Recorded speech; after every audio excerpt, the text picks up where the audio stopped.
सर्वप्रथम सर्वांना श्री स्वामी समर्थ. व्रत वैकल्याचा महिना म्हणजे मार्गशीर्ष महिना. आपल्या हिंदू धर्मात आणि महाराष्ट्रात खास करून मार्गशीर्ष महिन्यातील महालक्ष्मी व्रत मोठ्या उत्साहाने, श्रद्धेने आणि परंपरेने केले जाते. दिवाळीच्या अश्विन अमावस्येला लक्ष्मी पूजन आपण करतो, तर लक्ष्मी पूजनानंतर बरोबर 1 महिन्याने कार्तिक अमावस्येनंतर आपण पुन्हा महालक्ष्मी व्रत सुरू करतो. महालक्ष्मीचे पूजन करून महालक्ष्मीचा दर गुरुवारी घट मांडण्याची आपली प्रथा आहे. या महिन्यात प्रत्येक गुरुवारी सवाशीण पूजन, वाण देणे तसेच कन्यापूजनाचे खूप महत्त्व असते. मार्गशीर्ष महिना यावर्षी 13 डिसेंबर 2023 पासून सुरू होत आहे. तर मार्गशीर्ष महिन्यामध्ये यंदा महालक्ष्मी व्रतासाठी 5 गुरुवार आलेले आहे. 5 गुरुवार पाळले जाणार आहे. पहिला गुरुवार 14 डिसेंबर 2023 रोजी आलेला आहे. दुसरा गुरुवार 21 डिसेंबर 2023 रोजी आलेला आहे. तिसरा गुरुवार 28 डिसेंबर 2023 रोजी आहे. चौथा गुरुवार 4 जानेवारी 2024 रोजी. तसेच 5वा गुरुवार आणि शेवटचा गुरुवार 11 जानेवारी 2024 रोजी आलेला आहे.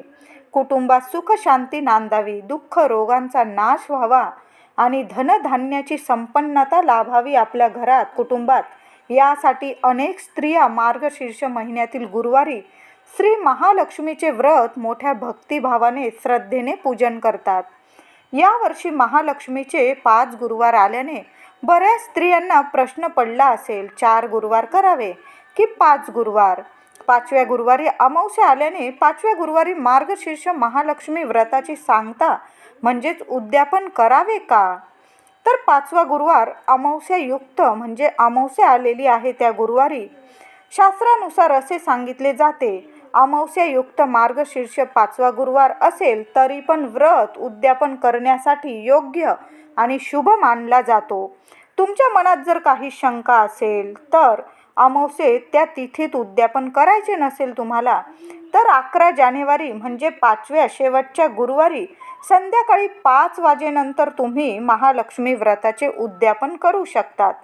10 तारखेला 10 जानेवारी 2024ला दर्श अमावस्येला सुरुवात रात्री 8:11 होईल, तर अमावस्या संपणार आहे 11 जानेवारी संध्याकाळी 5:27. अमावस्या तिथी ही महालक्ष्मी पूजन करण्याचीच मानली जाते. अश्विन अमावस्येला आपण संपूर्ण भारतभर लक्ष्मीपूजन मोठ्या उत्साहाने, आनंदाने करत असतो. मग मार्गशीर्ष अमावस्येला सकाळी पूजनानंतर उद्यापन अमावस्या तिथीत करणे अतिशय शुभच मानले जाते. मनात काही संकोच न करता मोठ्या उत्साहाने, भक्तिभावाने मार्गशीर्ष महिन्यातील गुरुवारचे 5व्या गुरुवारी उद्यापन 11 जानेवारी 2024 या शेवटच्या गुरुवारीच करा. आता तुम्हाला जर तुमची पिरियडची, पाळीची तारीख येणार 5व्या गुरुवारी असं मनात भीती असेल, तर मग उद्यापन राहून जाईल अशी भीती असेल, अशा महिलांनी, अशा स्त्रियांनीच महालक्ष्मी व्रताचे उद्यापन 4 जानेवारी 2024 म्हणजे 4थ्या गुरुवारी केले तरी चालेल. पण बाहेर जायचे, गावाला जायचे, फिरायला जायचं आहे, आम्हाला हे काम आहे, 5व्या गुरुवारी ते काम आहे, अमावस्या आहे, असं जर तुम्हाला करायचं असेल आणि तुम्ही 4थ्या गुरुवारीच उद्यापन उरकून घ्यावे असं ह्या हेतूने उद्यापन करू नये. मी म्हणेल मग व्रतच करू नये. व्रताचे फळ तुम्हाला मिळणार नाही. उरकणे म्हणजे तुम्हाला महालक्ष्मीची व्रत तुम्हाला मनापासून करायचेच नाही, याचा अर्थ हाच होतो. म्हणून तुम्हाला महालक्ष्मीचे 5ही गुरुवार मोठ्या भक्तिभावाने, श्रद्धेने आणि मनापासूनच करायचे आहे. म्हणून 5व्या गुरुवारी नित्य नियमाने व्रत, पूजा, उपवास करावा आणि उद्यापन करून व्रताची सांगता म्हणजेच उद्यापन करावे. मनात असा विचार करा की यावर्षी मार्गशीर्ष महिन्यात 1 गुरुवार अधिक मिळाल्याने भक्तिपूर्वक माता लक्ष्मीची अजून सेवा आपल्या हातून घडणार आहे. पहिल्यांदाच जर मार्गशीर्ष गुरुवार करत असाल किंवा नेहमीच दरवर्षी करत असाल, नियम पाळून व्रत गुरुवार करावे. हे व्रत समाधान, शांती, ऐश्वर्य, पैसा मिळावं म्हणून आणि श्री महालक्ष्मीची, माता लक्ष्मीची आपल्यावर सदैव अखंड कृपा राहावी म्हणून करायचं असतं. व्रत करणाऱ्यांनी सकाळी लवकर उठून स्नान करावं. महिलांनी या दिवशी आठवणीने केस धुवावे, डोक्यावरून आंघोळ करावी. शरीराने मनाने निर्मळ पवित्र होऊन पूजाविधी करावा. या महिन्यात देवी लक्ष्मी पृथ्वीवर अवतरते अशी धार्मिक श्रद्धा आहे. असे म्हटले जाते, मार्गशीर्ष गुरुवारी देवी लक्ष्मी त्या घरात जाते जिथे स्वच्छता, पवित्रता, कुटुंबात आनंद, श्रद्धेने ज्या घरात माता लक्ष्मीचे पूजन केले जाते तिथे माता लक्ष्मी अवश्य जाते आणि अखंड वास करते.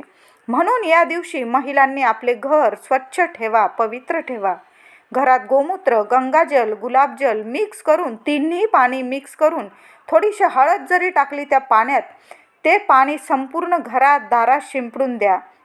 यामुळे माता लक्ष्मी आनंदाने तुमच्या घरात वास करेल. दर गुरुवारी घराचा उंबरठा हळदीने अवश्य लेपन करा.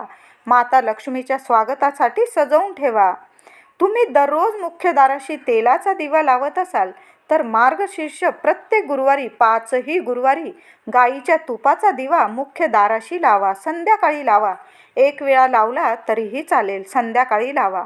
देवी लक्ष्मी अतिशय प्रसन्न होऊन तुमच्या घरात प्रवेश करते. दाराशी रांगोळी काढा. हळदी कुंकू वाहून उंबरठ्याची, रांगोळीची पूजा करा.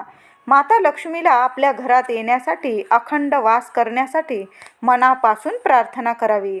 ज्या ठिकाणी पूजा मांडणी करायची आहे तेथे जागा स्वच्छ करून घ्या. गोमूत्राने पुसून घ्या. नंतर पाटाच्या भोवती रांगोळी काढून घ्या. त्यावर चौरंग किंवा पाट मांडावा. त्यावर लाल कपडा अंथरून त्यावर तांदूळाची किंवा गव्हाची रास घालावी.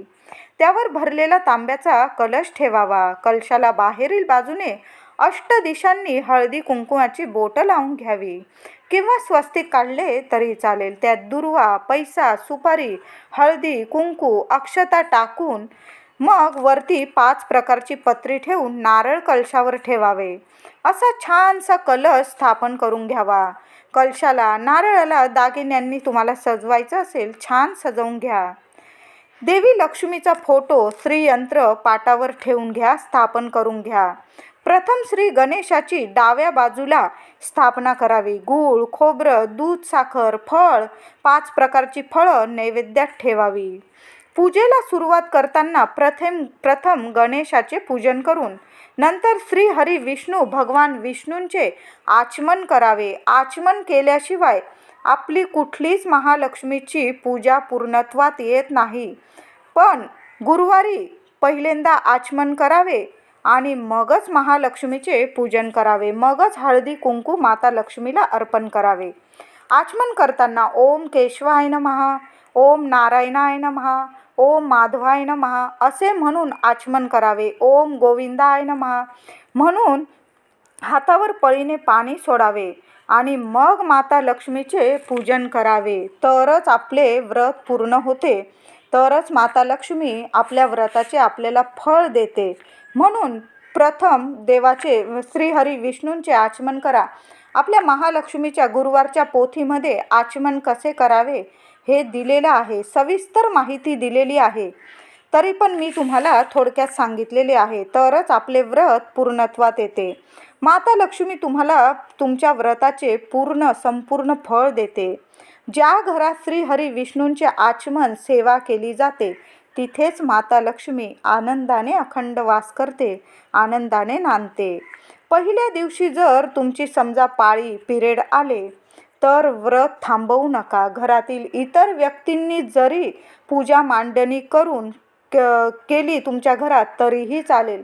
अगदी घरातले नसेल, तुम्ही शेजारच्या एखाद्या स्त्रीकडून, महिलांकडून जरी पूजा मांडणी करून घेतली तरीही चालेल. आणि त्यांच्याकडून कथा वाचून घ्या आणि तुम्ही शांत लांब बसून जरी कथा ऐकून घेतली तरीही चालेल. माता लक्ष्मीचे स्मरण करा. दिवस रात्र अखंड नामस्मरण करा माता लक्ष्मीचे. तो गुरुवार तुमचा पूर्णत्वातच जाईल. तुमचा गुरुवार अखंड मानला जाणार म्हणजे खंड पडणार नाही. तुमच्या गुरुवारमध्ये अखंड तुमचे 5ही गुरुवार झाले असे समजावे. आता तुम्ही प्रेग्नेंट असाल तर शेवटचे महिने तुम्हाला सुरू असेल तर घरात कुणी पूजा केली असेल तर तुम्ही नमस्कार करून घ्या, कहाणी ऐकून घ्या. उपवास नाही केला तरी चालेल. देवी मातेला, माता लक्ष्मीला प्रार्थना करून घ्या. हे माता देवी लक्ष्मी, ह्या वर्षी माझा नमस्कार माझे व्रत समजून घे. माझा नमस्कारच माझे व्रत आहे असे समजून घे. पुढल्या वर्षी मी मनोभावाने तुझे व्रत साध्या भोळ्या रीतीने पूर्ण करेल. तुझ्या व्रतात खंड पडू देणार नाही. तुमचेही व्रत पूर्णत्वात जाईल, खंड पडणार नाही. मार्गशीर्ष महिन्यात गुरुवारी ही चूक अजिबात करू नका. व्रताचे फळ मिळणार नाही. कुठलीही स्त्री असो, लहान असो, मोठी असो, कन्या असो, गरीब असो, श्रीमंत असो, त्यांच्यासाठी अपशब्द आपल्या मुखातून काढू नका. त्यांचा अपमान करू नका. कुणाची या दिवशी तिळी एवढी सुद्धा अगदी बारीकशी सुद्धा निंदा नालस्ती करू नका. हे काय करताय, ते काय करता, अजिबात नाही. आपल्या देवीजवळ फक्त आपलं मन ठेवा, बाकी सगळं देवी आई पाहून घेईल. कुणी घरी आली स्त्री, लहान लेक आली, खाली हात धाडू नका, तिला पाठवू नका. हळदी कुंकू, एखादं लहानसं फळ, एखादं केळ हाती देऊन तिचा मानाने आदराने तिची पाठवणी करा. असे म्हणतात या दिवशी प्रत्येक गुरुवारी, मार्गशीर्षातील प्रत्येक गुरुवारी देवी लक्ष्मी जिथे जिथे तिचे व्रत वैकल्य पूजा केली जाते तिथे भ्रमण जरूर करते. मार्गशीर्षातील गुरुवारी कुणाला अपशब्द करू नका. घरातील मंडळी असेल, बाहेरचे असेल, नका करू. मार्गशीर्षातच काय, मी म्हणेल कधीच कुणाचे मन दुखवू नका. आपल्यासोबत शेवटपर्यंत असतं ते म्हणजे फक्त आपलं कर्म. ते जर नीट ठेवलं कधीच तुम्हाला कशाची कमी पडणार नाही. चांगल्या कर्माचं उशिरा का होईना, आपल्याला वाटतं हा माणूस इतका वाईट वागतो तरी तो कसा श्रीमंत आणि सुखी राहतो. तसं नाही. त्याचे आज दिवस चांगले, उद्या आपले चांगले येतील. फक्त कर्म आपलं चांगलं ठेवा. चांगल्या कर्माचं उशिरा का होईना फळ चांगलंच मिळतं. मार्गशीर्ष महिन्यात खास करून गुरुवारी कुणालाच उसने पैसे किंवा उसन्या वस्तू घरातून देऊ नका. अगदीच गरज असेल तर तुम्ही औषध पाणी म्हणजे तुम्ही दवाखान्याचा खर्च देऊ शकता. अगदी गरज असेल त्यालाच सांगते तुम्हाला. घरातून वस्तूसुद्धा देऊ नका. त्यात मीठ, हळद, धने, दूध, दही, झाडू, तुरटी ह्या वस्तू तर कधीच कुणाला देऊ नये. आणि संध्याकाळी तर अजिबातच देऊ नये. दही तर अजिबात देऊ नये. दही, दूध, मीठ, तुरटी या वस्तू म्हणजे गोष्टी शुक्र आणि चंद्र यांच्याशी निगडीत आहे. शुक्र चंद्र हे दोन्ही सोबत राहणारे ग्रह आहे. या ग्रहांमुळेच आयुष्यात आपल्या सुख, समृद्धी, श्रीमंती, लक्ष्मी, शांती मिळते आपल्याला. म्हणून संध्याकाळी स्त्रियांनी आपल्या घरात हे नियम अवश्य पाळावेच आणि मार्गशीर्ष महिन्यात तर हे नियम पाळावेच. रात्री मिठाला मीठ कधी म्हणू नये. कोणाच्या हातात मीठ कधी देऊ नये. असे म्हणावे महालक्ष्मी गोड असे म्हणावे मिठाला. मीठ कधी असं म्हणू नये. आणि माझ्या घरातलं मीठ संपलंय, अहो मीठ घेऊन या असं सुद्धा म्हणू नये. जिथं मीठ संपलं तिथं माणूस मेला असं समजलं जातं. म्हणून मीठ आपल्या घरातून कधी संपू देऊ नका. 4 पिशव्या किराणा भरताना 2-4 पिशव्या पहिले मिठाच्या टाका आणि मग किराणा भरायला सुरुवात करा. बघा घरात अखंड लक्ष्मी वास करेल. कधी कशाची तुम्हाला कमी पडणार नाही. मीठ आपल्या घरात कधीच संपू देऊ नका. महालक्ष्मीचे गुरुवार व्रत करताना निर्मळ मनाने करावे. व्रतस्थ राहावे. दिवस रात्र व्रतस्थ राहा. जे कोणी मार्गशीर्षातील महालक्ष्मीचे गुरुवारचे व्रत करेल त्यांना महालक्ष्मी प्रसन्न होऊन त्यांच्यावर तिची कृपा होईल.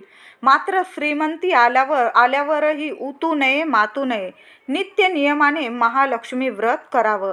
एकदा का तुम्ही हे व्रत पकडलं मग आयुष्यभर वसा कायम ठेवावा. कधीच हे व्रत मोडू नये. साध्या सुध्या पद्धतीने का होईना देवी आईचा घट मांडून तिला हळदी कुंकू वाहून तिची आपण दिवस रात्र मनोभावे सेवा. दर गुरुवारी जेवढे गुरुवार आलेले असतील मार्गशीर्ष महिन्यात तेवढे आपण मरोस्तोवर हे व्रत करायचंच असतं. एकदा का धरलं व्रत सोडायचं नाही. स्त्रियांनी हा नियम अवश्य पाळा. देवी सदैव तुमच्या पाठीशी उभी राहील. तुमच्या आयुष्यात तुम्हाला कधीही कमी पडू देणार नाही. तुमच्या सर्व मनोकामना पूर्ण करेल. कुटुंबात लक्ष्मीची, धनधान्याची कायम भरभराट राहते. म्हणून स्त्रियांनी श्रद्धेने, मनोभावे हे व्रत करावे. घरात वातावरण शांत, प्रसन्न ठेवावे. महिनाभर मांसाहार टाळावा. घरात मांसाहार करू नका. आणि जर अगदी एखादी व्यक्ती खातच असेल, आजारी असेल, तिला द्यावंच लागेल, तर मग बुधवारी वगैरे दिलं तर गुरुवारी गॅस धुवून टाकावा. गॅस ओटा आणि हळदी कुंकू वाहून गॅसची ओट्याची पूजा करावी. माता अन्नपूर्णा, माता लक्ष्मी सदैव घरात वास करते. मद्यपान टाळावे. घरात अपशब्द, भांडणे, कटकटी होऊ नये म्हणून काळजी घ्यावी. गुरुवारी तर अतिशय ही काळजी घ्यायलाच पाहिजे. घरातील स्त्रियांचा मान ठेवा. प्रत्येक स्त्री ही तिच्या घरची लक्ष्मी असते. घरातल्या लक्ष्मीचा मान ठेवाल तरच तुमच्या घरात माता लक्ष्मी कायम प्रसन्न राहील. घरातल्या लक्ष्मीचा मान ठेवाल तरच तुमच्या घरात माता लक्ष्मी प्रसन्न राहील.